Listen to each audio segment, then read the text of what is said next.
Bienvenue sur Infonomie. Voici un Xiaomi 17 Ultra et aujourd'hui, je vais vous montrer comment effectuer la configuration de votre tout nouvel appareil.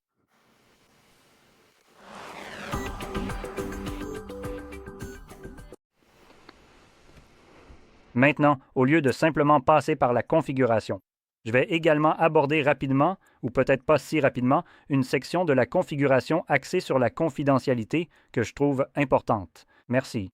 Beaucoup de gens devraient savoir à quoi ils s'engagent, surtout lorsque le mois de septembre arrive. Cela sera très important pour certaines personnes. Donc, lorsque vous allumez votre téléphone pour la toute première fois, vous devriez voir le même écran que celui que vous voyez de mon côté. Nous allons donc cliquer sur la flèche, puis nous allons chercher la langue souhaitée dans la liste. Laissez-moi donc trouver l'anglais, et une fois que c'est fait, nous avons des options comme anglais, Australie, Inde, Royaume-Uni, États-Unis. Peu importe vraiment celle que vous choisissez. D'après ce que je peux voir, la région entre parenthèses ici n'a littéralement aucun effet. Maintenant, sur la page suivante, nous pouvons également choisir notre région. Maintenant, la région. Je recommanderais éventuellement d'en choisir une dont vous n'êtes peut-être pas originaire, en particulier l'Union européenne. Voilà. La raison pour laquelle je recommande cela, c'est qu'en réalité, je n'ai aucune idée si cela a une quelconque validité ou non. Mais bon, si jamais ça a un effet, au moins, vous pourriez en tirer un certain avantage. Et pour l'instant, je ne pense pas qu'il y ait quoi que ce soit que je puisse tester pour voir si cela a un effet ou non.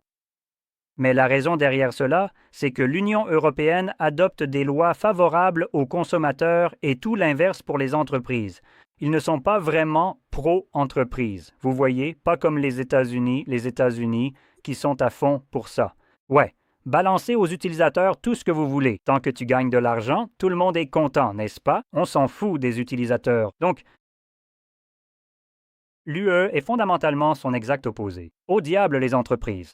En gros, c'est Johnny Silverhand. Et oui, faisons en sorte que les consommateurs soient satisfaits de ce qu'ils obtiennent et de ce qu'ils sont en droit de considérer comme étant en leur possession. Donc, lorsque l'UE modifie une loi et oblige les entreprises à s'y conformer, il se pourrait qu'à l'avenir, une entreprise rende cette loi ou ce changement applicable uniquement dans l'Union européenne et nulle part ailleurs, car c'est là qu'elles y sont contraintes. Donc, en choisissant cela, il y a peut-être, comme je l'ai dit, une petite chance que cela arrive. Même si vous n'êtes pas dans l'UE, vous pourriez en être affecté de manière positive à condition d'avoir choisi quelque chose qui fait partie de l'UE, comme la Pologne. Bref, passons, nous avons des choses comme les conditions générales d'utilisation. Soyons honnêtes, personne ne lit jamais un seul mot de tout ça. Si c'est votre cas, je suis désolé pour vous, apparemment vous n'avez rien de mieux à faire dans votre vie. Mais de toute façon, on va simplement cocher cette case, que nous avons lu et accepté les conditions d'utilisation et la politique de confidentialité. Nous pouvons donc passer à la page suivante, qui est configurée à l'aide d'un autre appareil, ce qui me permet d'en ramasser un par terre. Alors voilà, je vais attendre une petite seconde et ça devrait finir par apparaître avec. Allez, coupez, coupez. N'est-ce pas? J'ai branché le câble alors qu'il n'est même pas connecté au chargeur. Laisse-moi régler ce bazar. Voilà. Maintenant, je charge vraiment mon téléphone. Essayons maintenant de revenir en arrière et de recommencer.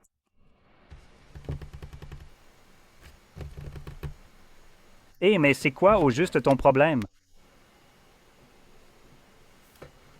Bon, je vais t'expliquer ce qui est censé se passer et ce qui ne l'est pas. Normalement, tu as une fenêtre pop-up juste ici. C'est pour configurer en utilisant un autre appareil qui te permet de transférer le compte Google présent sur cet appareil vers celui-ci. Et ça se fait via une sorte de truc bizarre avec 3 chiffres. Sélectionne le bon chiffre. Et d'une certaine manière, c'est une migration de données. C'est très généreux de dire ça. En gros, rien qu'en te connectant à un compte Google, il récupère tout ce qui est lié, photos, vidéos, contacts ou messages. Bref, tout ce que Google a collecté. En te poussant sans cesse à la synchronisation cloud, même si tu ne veux pas, tu finiras par cliquer par erreur et accepter. Parce que ça s'affiche tout le temps et qu'un jour tu vas te tromper, donc ça va automatiquement récupérer toutes ces conneries. Qui t'a tout simplement volé parce que c'est vraiment ce que c'est. Si tu continues à refuser et qu'il continue à te le proposer, tôt ou tard, quand tu cliqueras dessus, je considère que c'est carrément du vol, car c'est conçu pour que tu finisses par te tromper et donner ces données. Donc, dans tous les cas, tu peux sélectionner Ignorer ici parce que, honnêtement, c'est la pire façon de transférer des données entre appareils Android. Et la sauvegarde et restauration Google, c'est la plus grosse merde jamais conçue comme processus de sauvegarde ou de restauration. C'est pourquoi je recommande tout simplement de l'ignorer. Je vous montrerai à la fin de la vidéo ce que vous devriez utiliser pour transférer vos données. Ce sera bien supérieur à ce que propose Google. Bref, à la page suivante, on a l'insertion de la carte SIM. Vous pouvez insérer la carte SIM physique en bas. Vous pouvez aussi activer les SIM. Mais pour les SIM, lorsque vous l'activez, vous serez obligé de vous connecter à un réseau Wi-Fi. Et si vous passez cette étape ou si vous cliquez pour l'activer, dans les deux cas, vous serez dirigé vers la page suivante, qui est la page de connexion Wi-Fi. C'est juste pour montrer cette connexion Wi-Fi. Laissez-moi juste revenir en arrière. Donc, il y a le Wi-Fi et il y a, si j'active, aussi le Wi-Fi. Voilà. La différence ici, c'est que je peux toujours passer cette étape et je ne pourrai pas ajouter des SIM, mais en l'activant, maintenant, il y a une chose qui s'est produite. Donc, regardez, si je retire le tiroir ici, voilà, laissez-moi prendre une carte SIM et vous montrer ce qui s'est passé. Donc, la carte SIM numéro 1 est celle qui fonctionne. La SIM numéro 2 ne fonctionne plus maintenant. Donc, si j'insère la carte en haut, ça devrait aller. Ça devrait, voilà, code PIN parce qu'elle fonctionne. Maintenant, puisque l'autre est activé maintenant, si je la fais glisser juste en bas sur la carte SIM numéro 2, elle ne devrait pas fonctionner pour l'instant. Testons ça.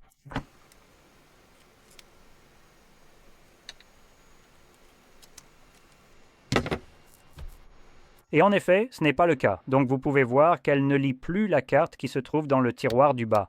C'est parce que l'eSIM est activée et qu'elle va vous permettre d'ajouter une eSIM à la place de la carte physique sur l'emplacement SIM numéro 2. Donc gardez cela à l'esprit si vous prévoyez d'utiliser deux cartes SIM. Si c'est activé par erreur et que vous ignorez pourquoi votre téléphone ignore la carte du bas, voici la raison.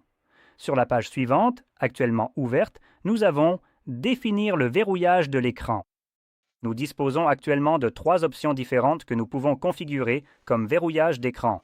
Nous pouvons choisir entre le code PIN, le schéma ou le mot de passe, ainsi que l'empreinte digitale et la reconnaissance faciale.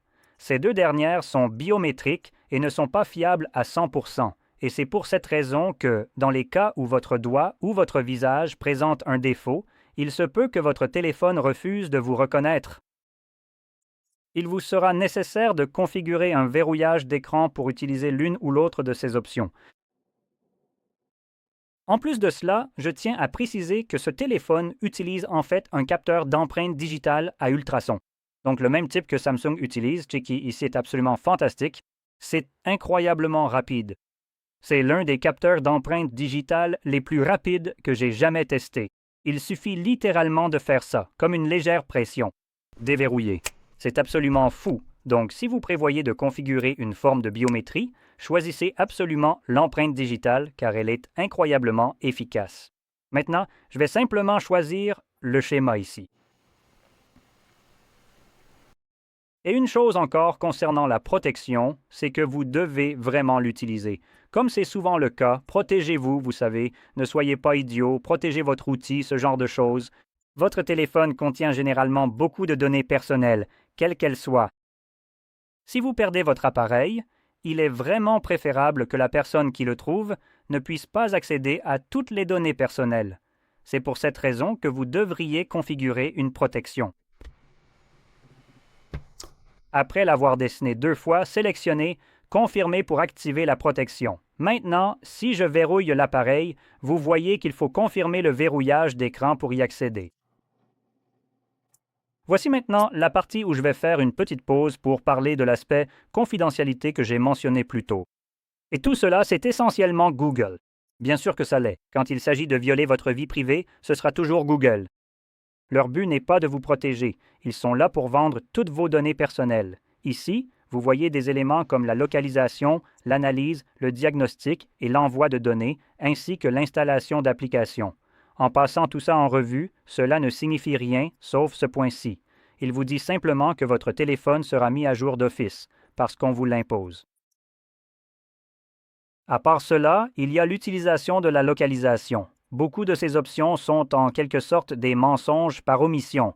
Par exemple, cela permet aux applications et aux services autorisés d'accéder à votre position. Pour ce faire, la précision de la localisation utilise les signaux sans fil comme les points d'accès Wi-Fi, les antennes relais, le GPS et les données des capteurs de l'appareil. Et blablabla. Ça ne veut vraiment rien dire du tout, puisqu'ils vont de toute façon violer cela, et donc, si vous désactivez cette option, votre téléphone ne devrait normalement plus se connecter aux tours cellulaires, puisqu'il est littéralement écrit qu'il les utilise pour déterminer votre position. Donc, si je désactive cette option et que le téléphone ne peut pas déterminer ma position via les tours cellulaires et qu'il continue de le faire même quand vous l'insérez, que vous ayez ou non une carte SIM ici, cela n'a pas vraiment d'importance, car dès que votre téléphone a une carte SIM, même, supposons simplement l'option la plus plausible, celle qui est clairement vérifiable et aussi celle sans cela. L'appel d'urgence existe et cela utilise aussi les tours cellulaires. Mais si vous insérez une carte, vous appelez votre ami, n'est-ce pas? Ce téléphone doit ensuite se connecter à une antenne relais. L'antenne relais est située quelque part. Par conséquent, cette antenne relais sait que ce téléphone, associé à ces informations de messagerie spécifiques, s'y connecte.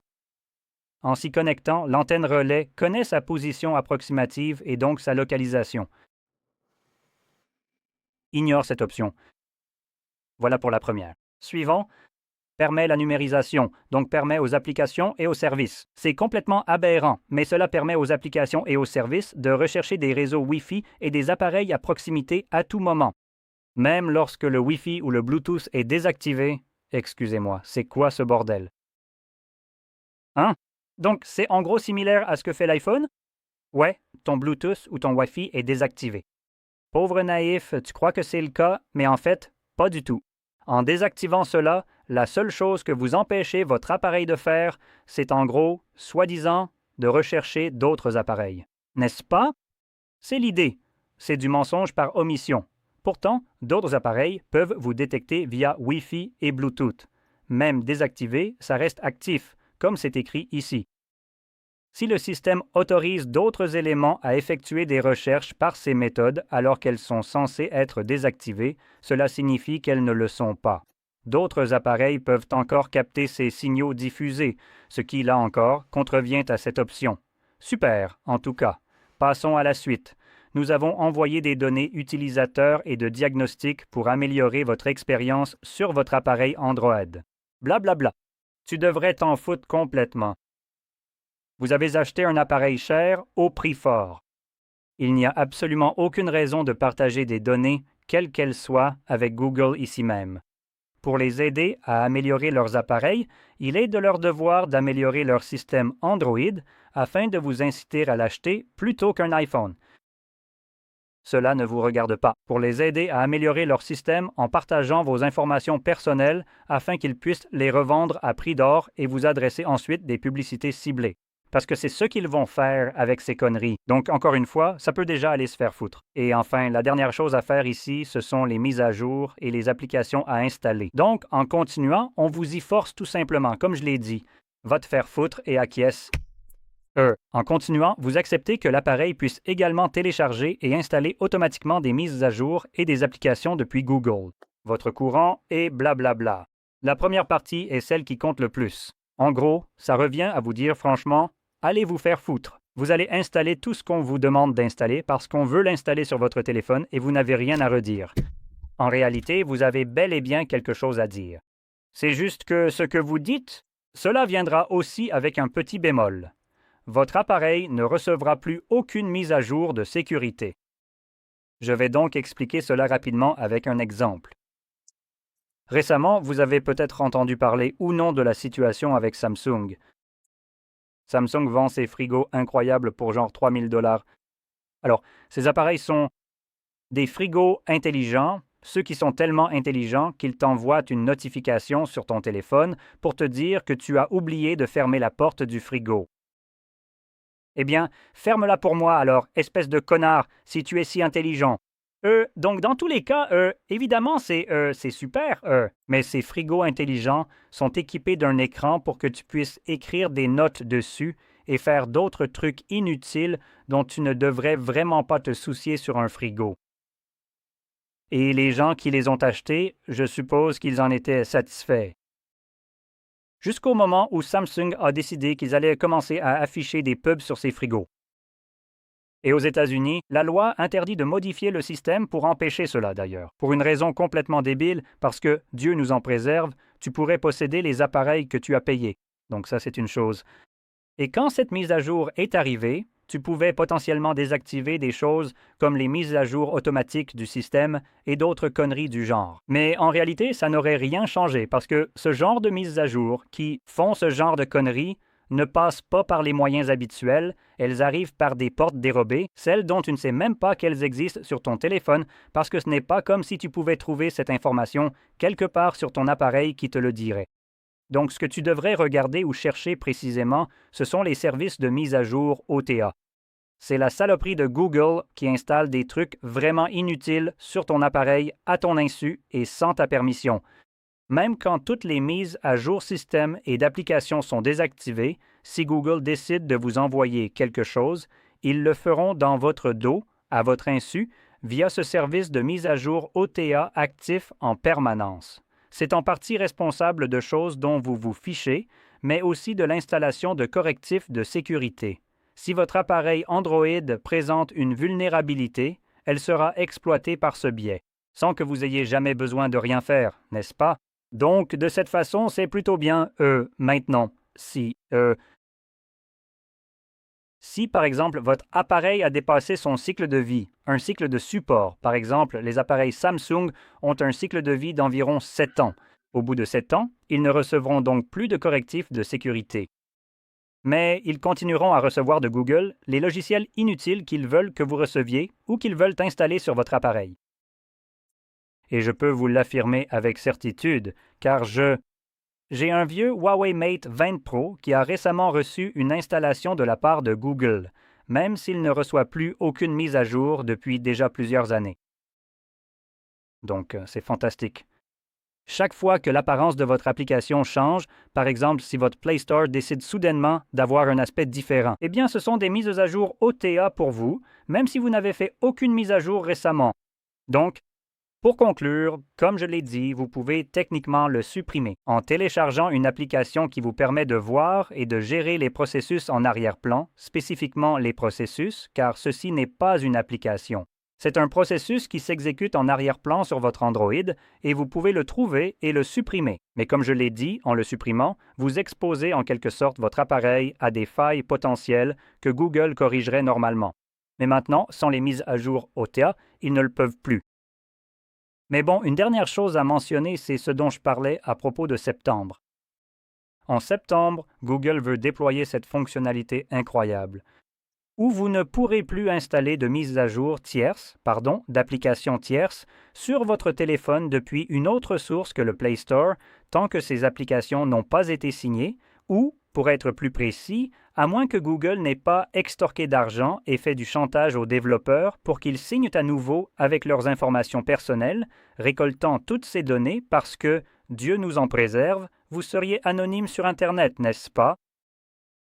Donc, en gros, maintenant, si vous êtes développeur et que vous créez quelque chose comme une application YouTube remaniée, évidemment, Google ne voudra pas de cela sur le Play Store parce que cela contourne les publicités sur YouTube et vous permet de l'utiliser essentiellement comme un abonnement premium, comme YouTube Premium, mais gratuitement.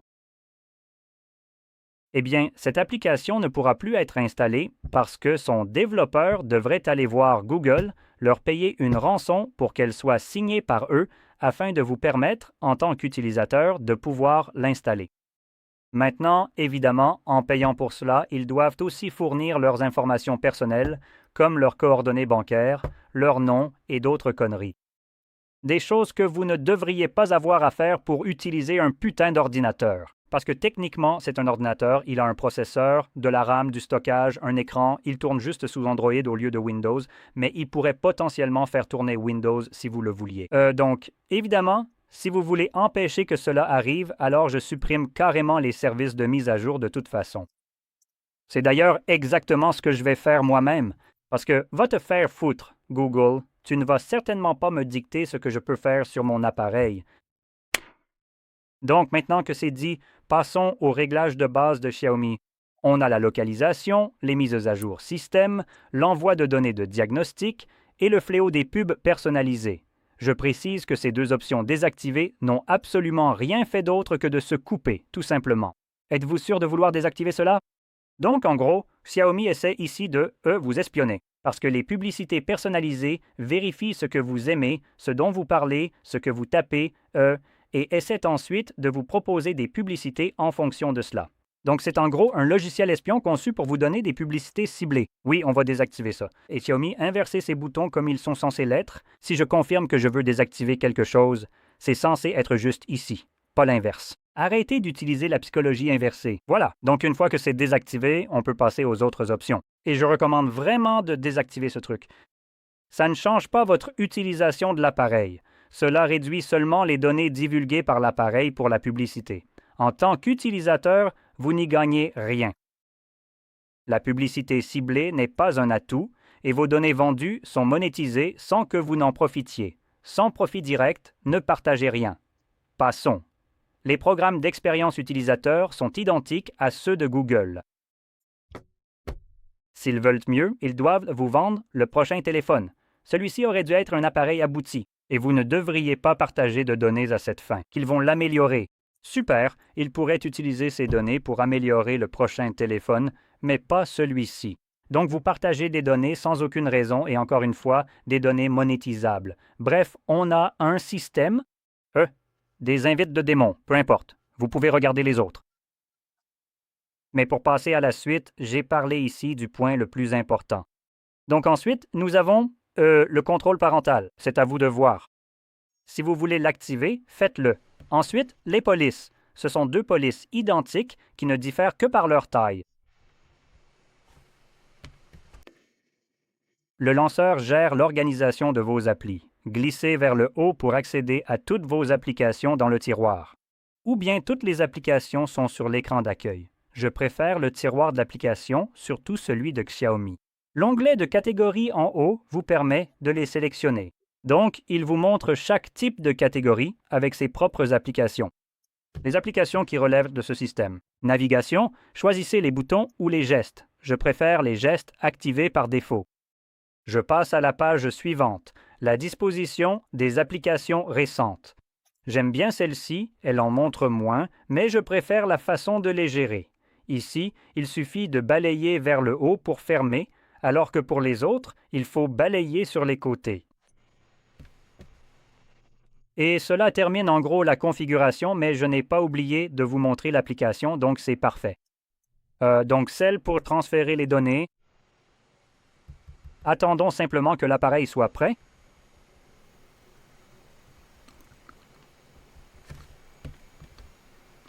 Rendez-vous sur votre écran d'accueil. Passez à la deuxième page. Dans les applications système qui se trouvent là, faites défiler tout en bas pour trouver Mi Mover, qui est un peu caché. C'est la meilleure application pour transférer toutes vos données. Donc, je vais accepter cela. Ici, il vous suffit de sélectionner votre nouveau téléphone, puis de choisir ce qui correspond à votre catégorie. Un autre Android, Xiaomi ou un Apple. Vous pouvez utiliser n'importe lequel. Et ce que vous devrez faire, c'est télécharger cette application Mi Mover sur votre autre appareil, l'ancien. Donc, si votre ancien téléphone est un Samsung, vous ouvrez le Play Store. Téléchargez Mi Mover dessus, puis vous pourrez sélectionner Android et tout autoriser. Il vous affichera un code, puis ouvrez à nouveau Mi Mover ici et autorisez tout. Sélectionnez l'ancien appareil, l'unique option, puis pointez la caméra vers celui-ci pour scanner le code QR. Cela les connectera pour transférer toutes les données voulues. Vous gardez un contrôle total. Vous pouvez transférer toutes vos applications, peu importe d'où elles viennent. Sélectionnez chaque application individuellement, même les données si vous le souhaitez. Photos, vidéos, Peu importe ce que vous avez, tout se déplace rapidement par hotspot. Cela crée en fait une connexion Wi-Fi entre les deux téléphones, et c'est vraiment rapide. Solid, c'est vraiment une excellente option à utiliser. Voilà, c'est tout. J'espère donc que cette vidéo vous a été utile, et si c'est le cas, n'oubliez pas de liker, de vous abonner, et merci d'avoir regardé.